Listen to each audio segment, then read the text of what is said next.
crispy. Hey, what's good, viewers? Today I've got the Pokemon TOMY Takara. I don't know what it's called, but it's the second, it's the starters, second evolution or phase 2, whatever you want to freaking call it. I don't know, stage 2 I think is what they call it.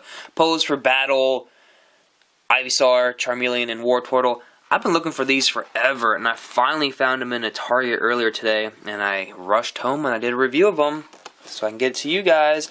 It's pretty cool. I've been looking for them because they look awesome. Look at this. I think they look a little bit better than these pictures are proving to show. And then here's some of the other ones I can get. I did a review of that, so check it out. Not totally sure I'm going to buy the other figures or not. I'm not really wanting to buy them. I might if I find them at the store, who knows. But as for now, I got all the figures that I do want. So let's just open this up. It's hard to argue that these aren't possibly the best starters ever. A lot of nostalgia behind it, but overall they're just really great, simple designs. I think that's what people love about them the most, and they didn't do anything too crazy. So it's great to finally have some love showing to their second stages or second set of evolutions, because we don't really get many Charmeleon, WARTORTLE, IVYSAUR love. Usually it's just Charmander and the original, evolution or their base phase, and then you get the Charizards and Venusaurs and Blastoise, and you kind of don't get anything between. So I'm really happy that they've decided to show some love to these second evolutions here, because these are really awesome. I love these characters a lot, and they kind of get overlooked a little bit, and understandably they are in the middle, but I'm glad to see some love shown by TOMY Takara for these awesome characters from the game and movie and everything like that, or not show. Well, he was in a movie too, but you know what I mean. So we'll first look at Charmeleon here, kind of put those to the side. Great overall design. I like his open mouth. I don't like the product code here on the back. But overall, I do like the design. I like the battle pose. He looks freaking awesome. Not just some static, annoying pose that they've been doing a lot lately with their smaller figures. And I do like the action a lot. I really hope that TOMY Takara also does more action poses, because it makes it a lot more fun for photography, what I like to do. For one, and it just makes them more fun overall to look at and everything, because a lot of everything else is just static poses. I am going to gripe, like I have before, about the articulation not serving much purpose. We'll look at the legs here. The legs are definitely meant to be in just one pose, nothing more, because the way, especially the step is right there, you can't really pose it in any other way, and it won't look right if you pose it in your way, or it won't stand right. You can maybe get away with a few things, but overall I kind of wish they just gave it a solid mold with no articulation and just worked on a better pose. But I just wish that they focused more on the pose and less on the articulation, because the articulation doesn't serve much purpose.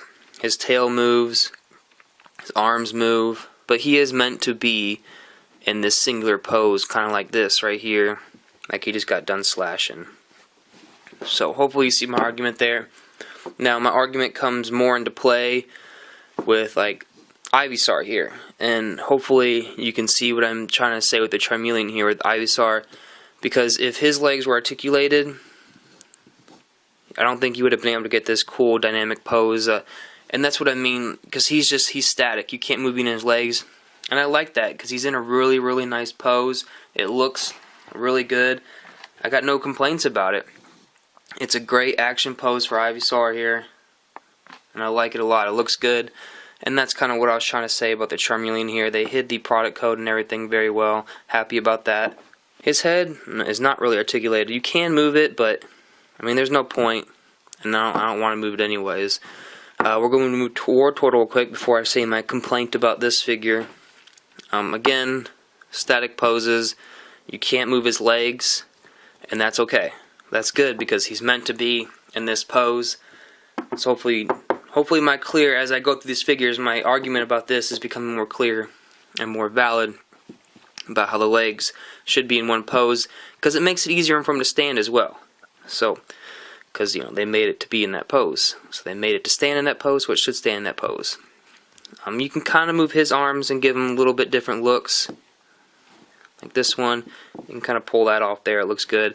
And I'm complaining about these, but I want you to know that I actually like them a lot.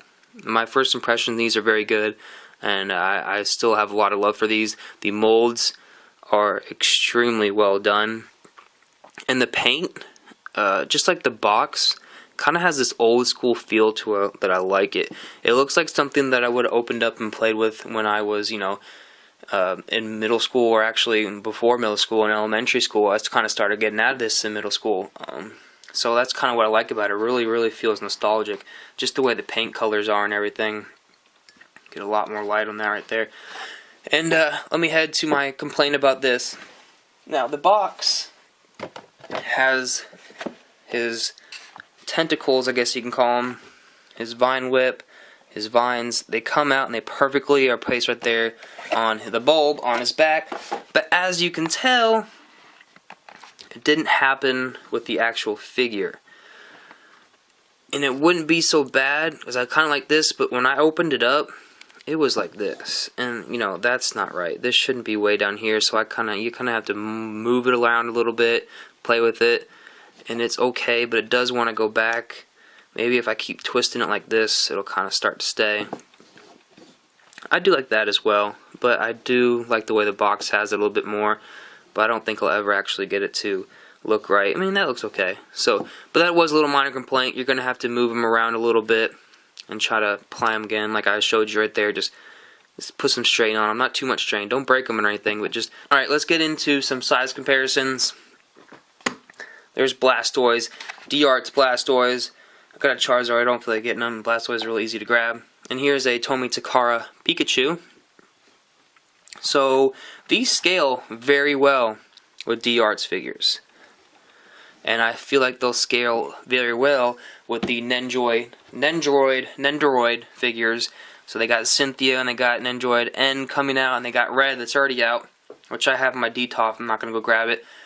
But I think this is a really good scale for these figures. I don't think he meant, or when I say he, TOMY Takara, I don't think he meant to scale them this way. I think he kind of just made them. I don't think he was working with D-Art's Bandai or anything to scale them, or I don't think he even took into account his old figures. But I feel like these scale very well, very proportionate, and that's a big kudos, big thumbs up for us collectors and us photographers.